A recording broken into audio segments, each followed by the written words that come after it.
nel 1920 il Comitato Regionale Veneto e la Federazione di Pruse avevano il benvenuto alla giornata di play-out, seconda categoria, terzo turno. In campo ci sono le squadre dell'Azione Man 1980 contro Tanto Rimine Lago. Vediamo le fondazioni delle squadre.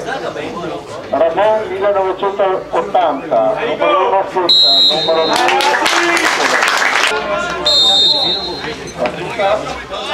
Ramon maglie nere, Tanto Rimine Lago, maglie bianco celeste. Bello! Vai Cilu, non va! Vai la Spagna! Bravo Spagna! Dai che partiamo! Vai Andrea, vai! Vai Andrea, vai!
Dai che bello, dai che passa, passa,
Cristian!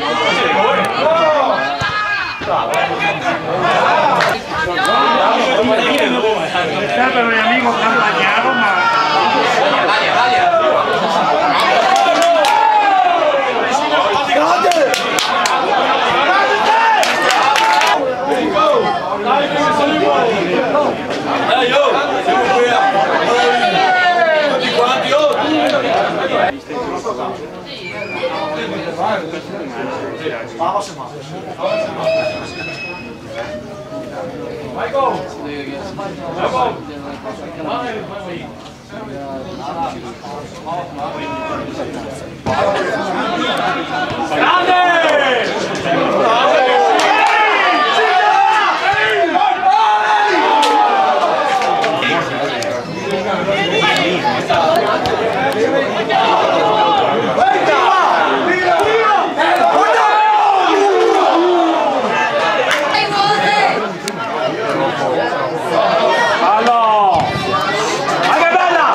Vai, siccome questi semafori! Falso! Abdul! La prima che ha fatto il recupero e il cambio. Butta su!